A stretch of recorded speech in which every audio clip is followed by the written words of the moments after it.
রাইসার ভাড়া করা গুন্ডা এবার আদালতে উঠে রাইসার বিরুদ্ধে সাক্ষী দেবে আগামী পর্বে। বিস্তারিত জানতে সম্পূর্ণ ভিডিওটি দেখতে থাকুন। আসসালামু আলাইকুম প্রিয় দর্শক, সবার কি অবস্থা? হাজির হয়ে গেলাম দীপ্ত টিভি নিবেদিত ভালোবাসার আলো আঁধার নাটকের 358তম পর্বে কী সব ঘটতে চলছে তার অগ্রিম খবর নিয়ে। অলরাইট, এই পর্বে আপনারা দেখতে পারবেন নন্দিনীকে দেখা যাবে সে মিসেস আলিয়ার চেম্বারে বসে মন খারাপ করে বসে থাকবে।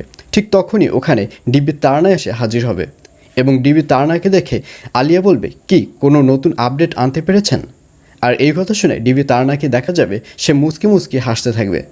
তখন আলিয়া খুব ভালো করেই বুঝতে পারবে যে সে নিশ্চয়ই কোনো নতুন আপডেট নিয়ে এসেছে, আর সেটা অবশ্যই সুখবর। তখন আলিয়া বলবে, নিশ্চয়ই আপনি কোনো সুখবর নিয়ে এসেছেন, তাই না? আর এই কথা শুনে ডিবি তারানা মুচকি মুচকি হাসবে এবং হ্যাঁ সম্মত পোষণ করবে। আর এটি দেখে আলিয়া বলবে, তাহলে তো এবার আমি ফোন করতে পারি। আর এটি বলে আলিয়াকে দেখা যাবে সে রাইসাকে ফোন করবে এবং এক পর্যায়ে রাইসা যখন ফোনটি রিসিভ করবে তখন আলিয়া বলবে, আমি আপনাকে বলেছিলাম না যে একদিন না একদিন আমি আপনাকে আসামির কাঠগড়ায় এনে দাঁড় করাবো। হয়তো সেই দিনটি খুব শীঘ্রই আসতে চলছে।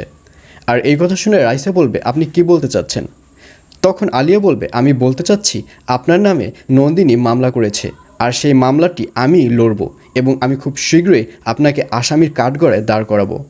আর এই কথা শুনে রাইসা অনেক বেশি রেগে যাবে এবং সে রাগ করে ফোনটি কেটে দিবে। এবং পরের দিন আদালত শুরু হলে রাইসার যে ভাড়া করা গুন্ডা রয়েছে তাকে আদালতের কাঠগড়ায় দাঁড়া হতে দেখা যাবে এবং এক পর্যায়ে আলিয়া সেই গুন্ডাকে গিয়ে জিজ্ঞাসা করবে যে আসলে তাকে কে এইসব করতে বলেছে। তখন রাইসার ভাড়া করা গুন্ডা সব সত্য কথা বলে দিবে।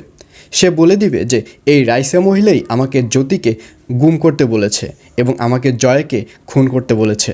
আর এই কথা শুনে রাইসা ওখানে রেগে যাবে এবং রেগে সে দাঁড়িয়ে যাবে। আর ঠিক তখনই রাইসার যে উকিল রয়েছে সে রাইসাকে বলবে, ম্যাম শান্ত হন, আমি দেখছি। এই বলে সেই উকিল বলবে, আসলে উনি তো হচ্ছে একজন ভাড়া করা গুন্ডা, ওনাকে যে বেশি টাকা দিবে উনি তো তার সাপোর্টেই কথা বলবে।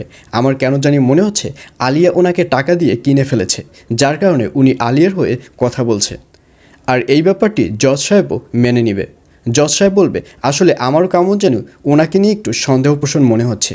আসলে আলিয়া ম্যাম, আপনি অন্য কোনো প্রমাণ তৈরি করুন। তখন আলিয়া বলবে, জি জজ সাহেব, আমি অবশ্যই অন্য প্রমাণ তৈরি করব। এবার আমি শারমিনকে এই আদালতের কাঠগড়ায় এনে দাঁড় করাবো। এইসব বলতে দেখা যাবে আলিয়াকে। আর এছাড়াও থাকবে আর আশ্চর্য সকল ঘটনা। সুতরাং সবাইকে ভালোবাসার আলো আঁধার নাটকের আগামী পর্ব দেখার আমন্ত্রণ রইল।